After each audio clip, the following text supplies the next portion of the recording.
Our national debt now stands at about $32 trillion. How did we get here? Whose fault is it? Republicans? Democrats? Well, the answer is yes. Both parties are at fault for different reasons. Republicans come to this floor, and will come to this floor today saying, we need unlimited military spending. And Democrats will come to this floor and say, we need unlimited welfare spending. And guess what happens? They compromise. People say Washington doesn't compromise.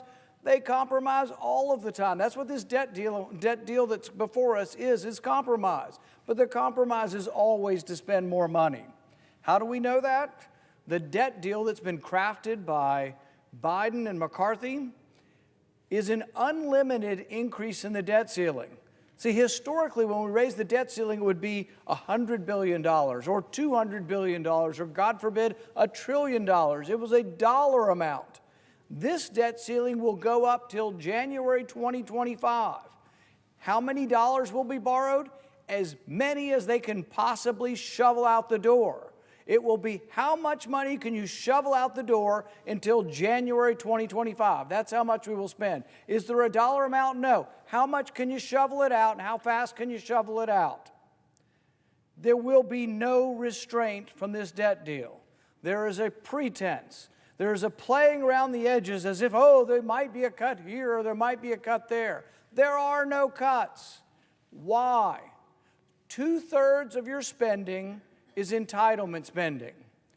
The on-budget entitlement spending is Medicare, Medicaid, food stamps, and other programs. They are called mandatory and no one ever looks at them. They go on in perpetuity. This is what drives the deficit. Who took them off the table? How come there's no discussion of this? Actually, Republicans took them off the table because they fear being criticized by the Democrats. It's being used in the presidential campaign.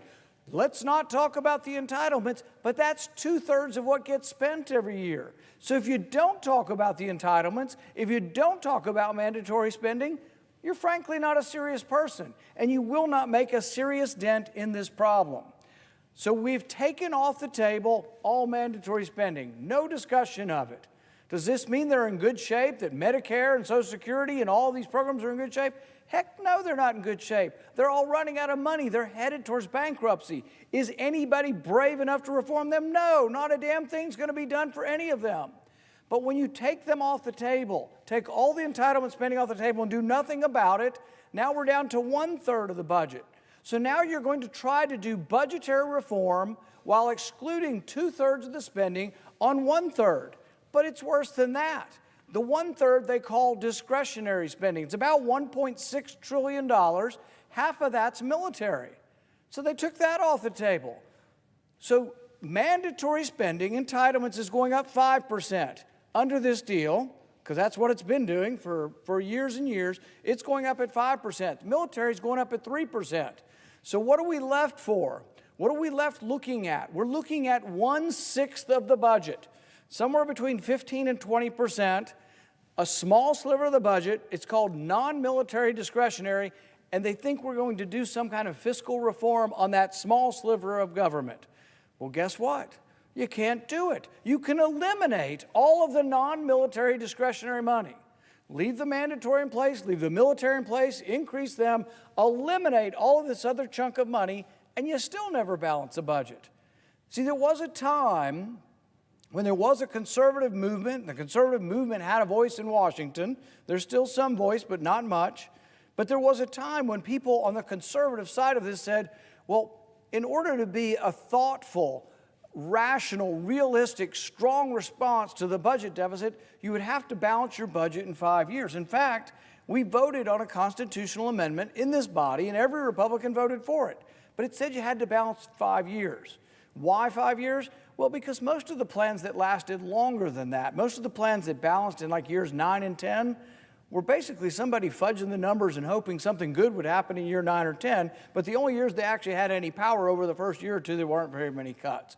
And they always had unrealistic expectations in year 10. So what have I done? I've said, let's look at balancing this in 5 years. What would it take? So about 5 or 6 years ago, I began introducing something called the penny plan. And what would it do? It would cut 1 penny out of every dollar. it actually would balance. Actually, the first year I did it, I didn't even cut 1%. I froze spending for 5 years, and the budget would have balanced. But the trick is, or not the trick, the truth is that you have to cut all spending or freeze all spending. You can't just freeze a sliver of the spending. So people have talked about, oh, there's a 1% trigger on the discretionary spending. That's $16 billion. They're going to add $4 trillion in debt over the next 2 years. And they say, but by golly, we might save $16 billion, which even that is not going to happen because the trigger isn't real, doesn't have muscle, and will be evaded. But the thing is that if we were to balance the budget over 5 years, what would happen is there now needs to be about a 5% cut of all the spending each year for 5 years, and then the budget would balance.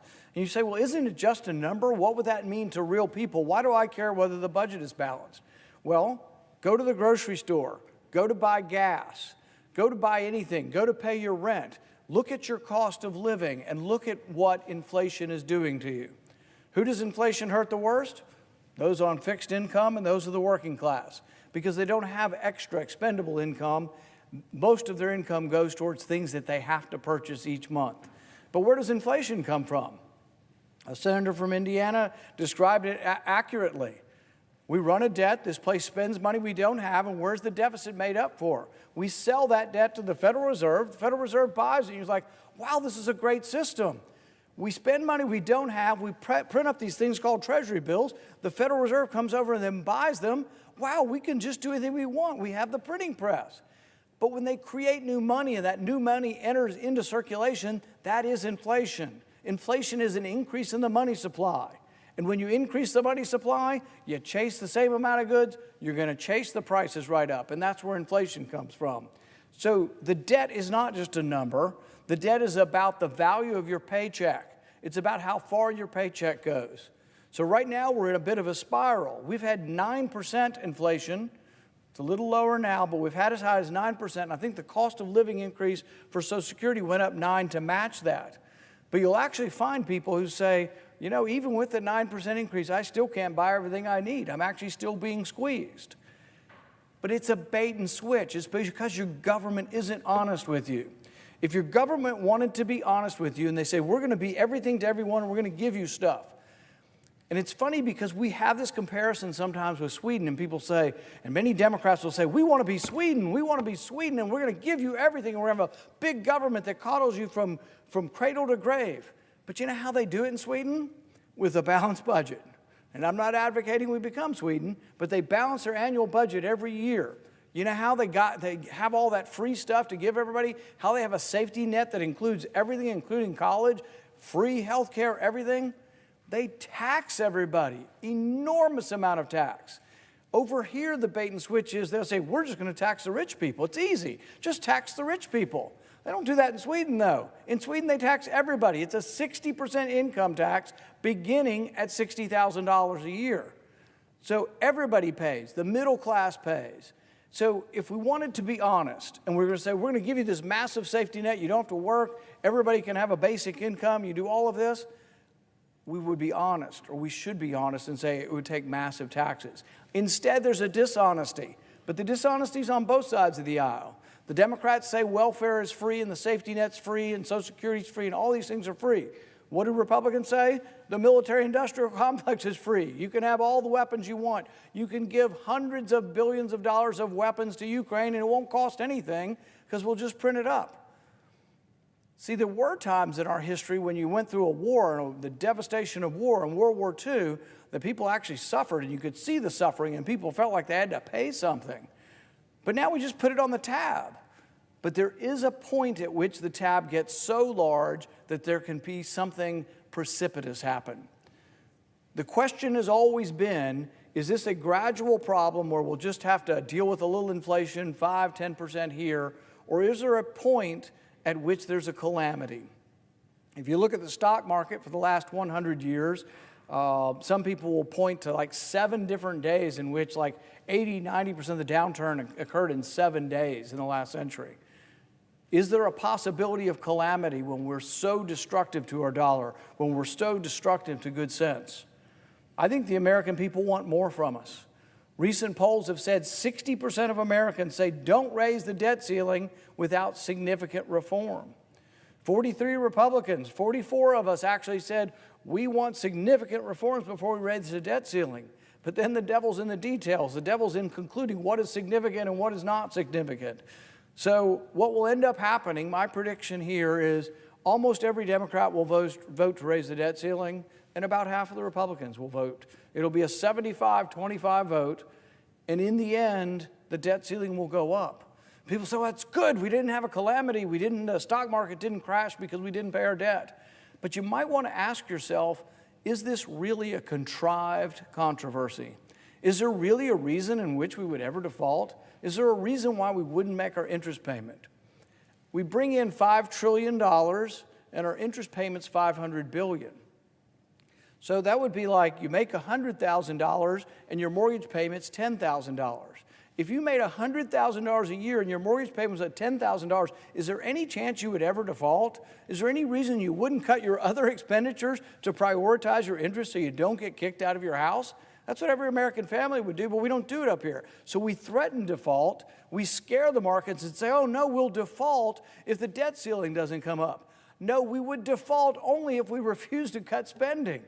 So we spend $1 trillion more than comes in every year. That's the problem. If we simply said, we're going to pay the $500 billion, 10% of our revenue for next year, we're going to pay the interest no matter what, and guess what? We'll tell the marketplace we're never going to default. We are never going to default. We will always do that. That would be great. The market would go gangbusters and say, we no longer have to worry about those knuckleheads. They've finally decided they're going to pay their interest, and they always will. Then what would happen? Well, we wouldn't have enough money for everything. So then we should look at where we could save money. The problem has always been this. Republicans point at Democrats and say, we don't like your programs, let's cut your programs. Democrats look at Republicans and say, no, don't cut our programs, cut yours. Everybody's don't cut mine, cut yours. That's why I've taken the approach and continue to take the approach, we should cut everything across the board. In the past, there were always like conservatives who say, let's get rid of public television, let's get rid of Sesame Street and Big Bird, and they'd get so much grief over it. It's like, why do that? You're not balancing the budget over Big Bird. Take 1% of Big Bird's budget. Take 1% of everybody's budget. And what would that bring about? It would bring about more conservation of the dollar. It would bring about more restraint and more reform. I'll end with this. People say, where would you cut? I would say everywhere. But I can give you, on the tip of my hand, ridiculous stuff that should have 100% cut, but is never cut and goes on and on. In the early 1970s, William Proxmire, a conservative Democrat, pointed out that the National Science Foundation was spending $50,000 to study what makes people fall in love. Now, that's a better, I think, topic for Cosmopolitan magazine than it is for a government study. Nowadays, it's gone up. We spent $1 million having young people take selfies of themselves while smiling and then looking at it later in the day to see if looking at pictures of yourself smiling makes you a happier person. That cost you $1 million. We spent $1.5 million studying the mating call of the Panamanian frog to see if the mating call of the country frogs was different than the city frogs. We spent nearly $1 million studying the Japanese quail to see if they're more sexually promiscuous when they're on cocaine. I think we could have just polled the audience on that one. This is the kind of ridiculous stuff, but does it get better? I complain about this every year and all the time, and everybody shakes their head and says, no way, why are we doing that? The National Science Foundation, we increased their budget 50% last year. People said, oh, we have to compete with China, so let's give the National Science Foundation more money. We've almost increased our budget by 50%. The people are studying why you go on dates, why you're happy, why the male frogs, what their mating call is. This is the craziness, but it never gets better because we always spend more money. So my amendment would do this. My amendment would reduce the spending in real terms. We'd actually spend less money next year than last year. It'd be a 5% reduction in money, and you'd spend less each year, and over 5 years, you'd balance your budget, and then we'd be on course to balance. People say, why not? Who can do this? Half of Europe does it. Sweden balances their budget. Germany balances their budget. Over half of the countries of Europe run an annual balanced budget. Our profligacy and our spending is catching up to us. I say we act now, and I recommend a yes vote on my amendment. Thank you, Mr. President.